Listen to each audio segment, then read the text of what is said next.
Good morning.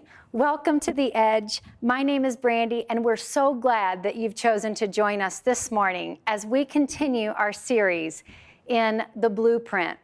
The Blueprint is an exploration of the habits and the spiritual disciplines exhibited through the life of Jesus. I just wonder how the words spiritual disciplines hit you. Ironically, those words are not actually dubbed in Scripture by Jesus. We just kind of came up with them as a way to identify the habits of Jesus. And sometimes I wonder how those words hit you. Sometimes when I hear the word discipline in particularly, it feels kind of negative, almost like a punishment. Immediately when I think of discipline, I'm thinking of a child getting a spanking. Or I'm taken back to the elementary classrooms that I was in and the kid that would have to get sent to the principal's office with a pink slip. Or maybe for you, it's not as much associated with punishment, but it's still kind of like intense or this harsh thing that you have to undergo to get a certain outcome. Like an athlete in training that's going through certain disciplines to achieve his goals. And the problem is, if we think of spiritual disciplines in a negative or a punishing light, then we're getting it all wrong. That's not the point at all. In fact, for those of us who are Christians who have decided to follow Jesus, our goal is not just to obey him and to follow him, but to become like him. And so in order to do that, we want to observe his life. We want to look at his habits, his life rhythms. And by adopting those habits and those life rhythms, we will experience his presence and his power on a whole new level, both now and in eternity. And so if it helps you like it does me, think of the spiritual disciplines as really just Jesus' life rhythms. And we're just learning how to go through life in that same way, better connected to God, our Creator, and our Father. You know, I don't know about you, but I just hate restrictions. It's funny because I am a rule follower by nature, but I hate restrictive rules. The second that I tell myself that I have a restriction, I immediately want to break it. So, for example, if I've been going to bed too late at night and I tell myself all day long, you know, you're going to go to bed earlier tonight. Well, you can probably guess, that's usually the night that I'm up the very latest of all. Or maybe I'll have a day where I'll tell myself, you've had too much sugar, just lay off on the sugar today, Brandy, you know, back off. Well, of course, you know that's the day I'm going to be driving through McDonald's and getting 2 McFlurries that day. I'm going to probably go overboard on sugar if I tell myself to have less. And so that's why, for me, I had a New Year's resolution this year that I was going to make 2021 a year where I was healthier. And by doing that, I was going to eat healthier. I know healthy eating is like not exactly the most original or unique resolution, but what was unique was going to be my approach. This year, instead of trying to eat less bad things or cut this out or cut that out, I decided to make my healthy eating journey about bounty and expanding what I was going to eat. And I was going to do this by giving myself what I call the rainbow challenge, where I was going to see how many colors, just natural colors of mainly fruits and vegetables that I could get in a day. I figure if I could get all these fruits and vegetables in a day, maybe it would kind of adjust my palate. And maybe I would start having a taste for fruits and vegetables that I'd never had a taste for before. And then I was also kind of in hopes that maybe if I'm filling up on these fruits and vegetables so much, then I won't have as much desire or as much room for the bad. So my focus was actually on adding. And to tell you the truth, granted, we're only in February. I know I've got a ways to go. But so far, I have loved this approach. I love getting creative. I love adding the colors and trying new fruits and vegetables. It's fun. The kids are eating more things. It's satisfying to look at all these different colors on your plate. And when I kind of compare that to what these spiritual disciplines are supposed to be, it is supposed to be these bountiful things that we can add to our plate to get full on the real stuff that's going to nourish our souls. You know, Jesus said that he prepares a table for us. There is a feast, and Jesus is the one inviting us to it, and he's the one preparing the table. You know, those aren't just nice poetic type of lyrics. I want to really think about this for just a second. Think about what it must be like to be invited to a feast that Jesus himself prepares for us. I wonder if you have someone in your life that would pop in your mind if I asked you to think about the best host or cook that you could possibly think of. Do you have someone in your life like that who's just like the hostess with the mostest? It's just, you know, no matter what is on the menu, no matter what day of the week, if you get invited to this person's house to a meal, it's gonna be good. Everything about it is gonna be good. We have friends like that in our lives. My friend Sarah, it's the whole thing. Yes, she's a good cook, but what I love about going to her house is not just the meal that she prepares, but it's so evident that she has thought so much about the people that are coming. And even though she's always in the kitchen and busy with the preparations, she just has this aura about her that says, I'm listening. She asks great questions. And you can tell by her countenance and her body language and her patience that she wants to know the answers. And so she's asking questions and she's listening, and there's music on, and it smells good. And then on top of that, there's just food on top of food on top of food on top of food. And we always linger. We stay so long, the time just flies. When I think about going to their house, it's not the food that I walk away thinking about. It's everything that we experienced, and the table just represents everything that we were going to experience in that fellowship and friendship with her. And let me tell you, if that's how I feel about my friend, how do you think it feels when we come to the table that Jesus, the lover of our souls, our Redeemer, our Savior, made for us? This just blows my mind. And here's the thing, we don't have to wait to heaven to get there. Yes, there is going to be a real feast in heaven, and it'll be mind-blowing, but at the same time, he's talking about the here and the now. And I want you to imagine that all the different pieces that make up this feast that he invites us to are the pieces that we've been talking about. The feast and the parts of the feast are the disciplines. Think about this. Prayer isn't a have to in order to be a good Christian. Prayer is an invitation to connect, to talk, to pour your heart out, to lay out your burdens, to be heard, to hear from God, to be seen. That's what prayer is. And fasting, it's an invitation for spiritual breakthrough. It's an invitation to have a satisfied hunger that is soul deep.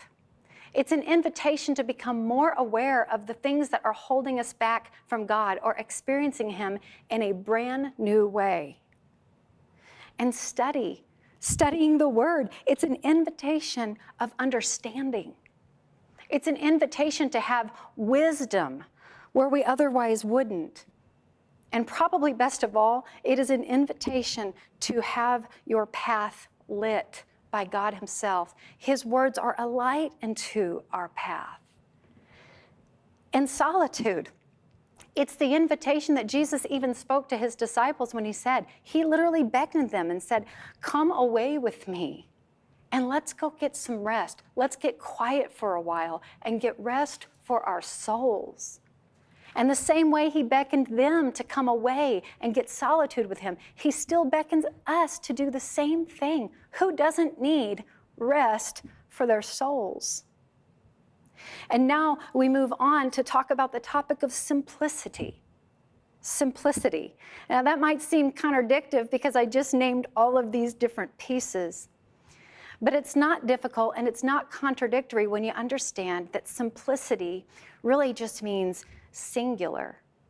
It's about not being divided. It's very similar to being pure. A lot of times when we see the word pure in the Bible, blessed are the pure in heart, for they're going to see God more. They're going to perceive God more.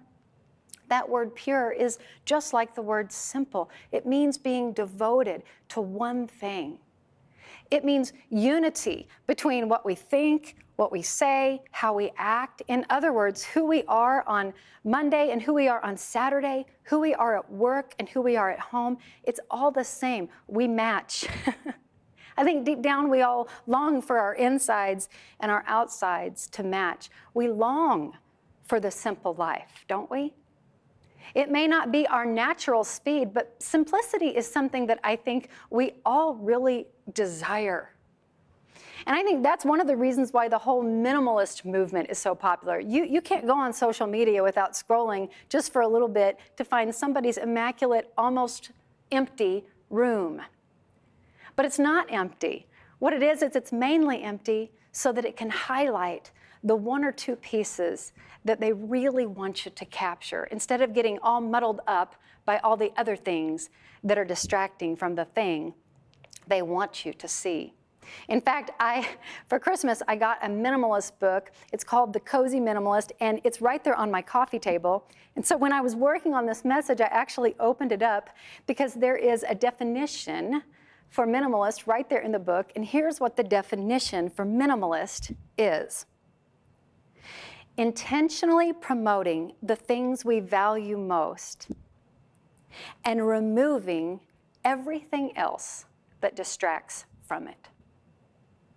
I'm going to say that again. Intentionally promoting the things in your life that you value most and removing the things that distract from that. So the question is, what is it that you value most? How will you promote that? And what needs to go away because it's distracting from that thing? What is your one thing? Spiritually speaking, Jesus was the ultimate minimalist. And I want you to hear me, because this took me a little bit to get through in my head, that you can have a busy schedule. In fact, this week, I hardly know where I'm at right now. It's been such a busy week. And some of us, we can't help that. Our calendars are packed. And simplicity does not mean just having a dull or empty schedule. You can have simplicity and have a full calendar, and you can also lack simplicity or singular devotion and have not much going on in your calendar. Because it's all about what is driving you. What is your purpose?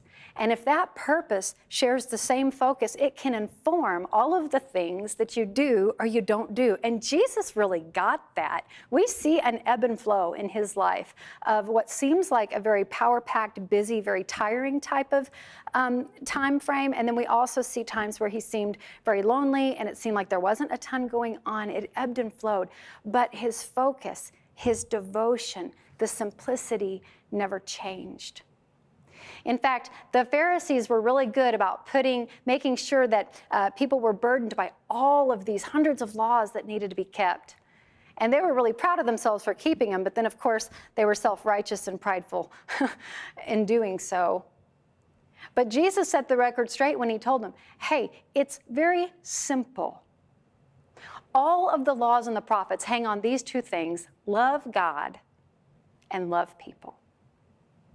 Don't you just love, can't you just imagine if you were to talk to Jesus in human form now, he'd be that type that I'd love to hear what he'd say about the politics talk and all this, because he just had a way of just simplifying it. Love God and love people.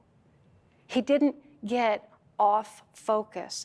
One thing, one devotion, one purpose, to do God's will, to live for him. We see this.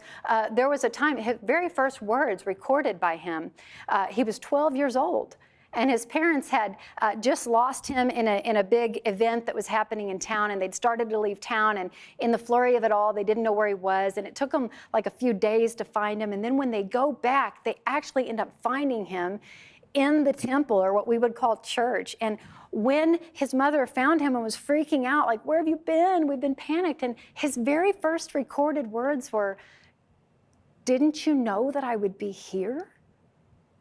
Didn't you know that I would be in my Father's house?" Those were his first words at age 12. For those of us who have kids that are right around that age, it's like, wow, he knew his purpose. And then some of his final words that was recorded in a private moment just between him and God when he was praying, and he said, "Father, I brought you glory on earth by completing the work that you gave me to do." He knew the work that God had given him to do. And I think that's fascinating, because I'm trying to imagine, can you just imagine if Jesus was a human here, like in America now, in today's day and age? I'm just thinking of all the things that he would be encouraged to make his ambition. I mean, clearly he could heal. Imagine the people that would have encouraged him to be a doctor. He could clearly cook. We see him multiplying fish. We see him making wine. It's like, man, Jesus, think of all the money you could make with that. He was a great counselor, right? He could have been a teacher, a theologian. There were so many ambitions he could have had. And don't you imagine that there was side talk from time to time of people letting Jesus know all the things he could do to make a bunch of money? And the reason that I talk about money is because so often, and God knows this is why he writes about it in his words so much, is that money is one of the huge things that deter us from our singular focus. We crave the security, right? We crave the success. We crave having enough. And this is why God says, you can't serve two masters. You can't serve money and me. For those of us who want to follow in the path of Jesus and be singularly devoted and live the simple life, we have to know that godliness with contentedness is great gain, like Paul says. Jesus didn't lose his focus.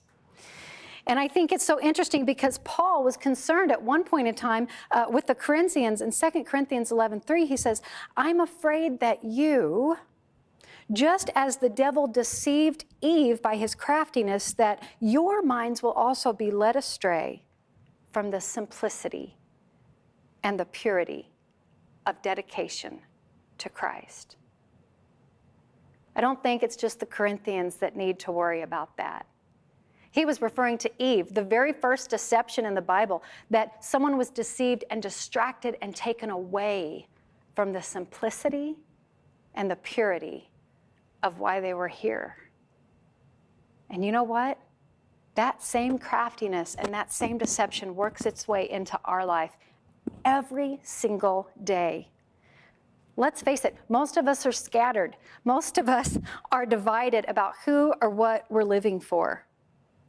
There's a story in the Bible that pretty much my whole adult life, I've just cringed anytime people approach this story. And it's the story of Martha and Mary.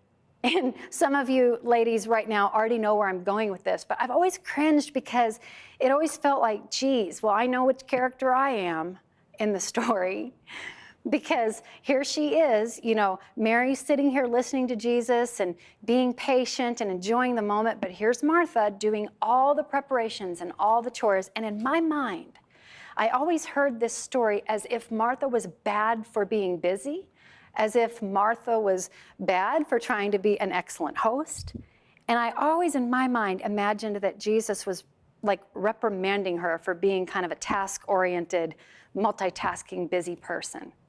And so, in my mind, I always felt like I'm the bad person in this story. But I have a new understanding of this story now as I reread it. Because when I go back to read it, I see that it says that Martha was distracted by her chores, distracted by all the preparations that needed to be made. See, the purpose was to have Jesus there. She could have continued with the chores and still made him her focus. but instead she was distracted from him by the chores. And you can hear that it's not a reprimand in Jesus' voice nearly as much as it's an ache for her to see what it is that she needs the most. What she's missing is being near Jesus. He says, Martha, Martha, you are worried and upset about so many things. Mary has chosen what's better. I wonder if you would see too that there's this correlation between distraction and being worried and upset. Distraction and being worried and upset. We kind of know it, don't we? But that Greek word there for distraction actually translates being drawn away. Drawn away. Eve was drawn away from God. Paul was concerned for the Corinthians that they were going to be drawn away from their pure devotion. And here's Martha. She's drawn away by all the preparations. Jesus doesn't want us to be drawn away because he knows that's where worry and upset are going to come in. He knows it's not healthy for us emotionally, socially, or even physically when we try to do things outside of him. He says, draw near to him and he will draw near to us. This is Jesus beckoning for Martha to come near to him. Because when she is near to him and focuses on him, everything else falls into place. Promoting what we value most and eliminating all that distracts from that. So how do we do that? We seek first the kingdom of God, and then all these things will be added. You know, seeking the kingdom first is not an easy thing, and I'm not trying to pretend like it is, but I do know this. When we really want something, we know how to seek it, right? In the middle of the afternoon, when you need a pick-me-up snack, you know how to find it. In the morning when you're crawling out of bed and you know that you need that first cup of coffee, you will seek it out, no matter what it takes. Jesus knows that if we will learn to live in his presence and experience his love and his power, we're going to want it more and more. We're going to understand how much we need it, and we will seek it.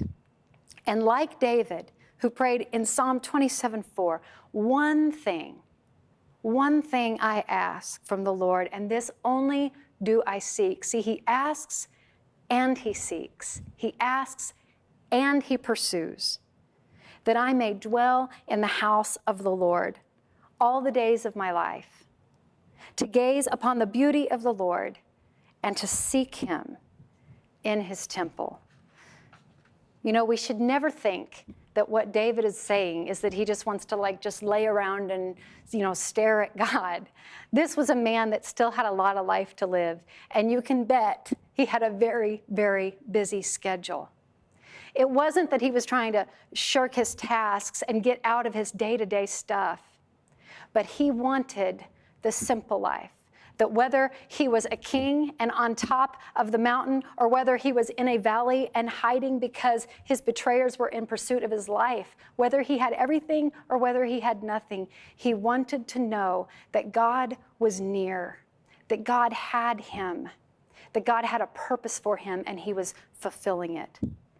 And this is why we crave the simple life. And this is why we want to adapt and adopt those rhythms, those spiritual disciplines of God's.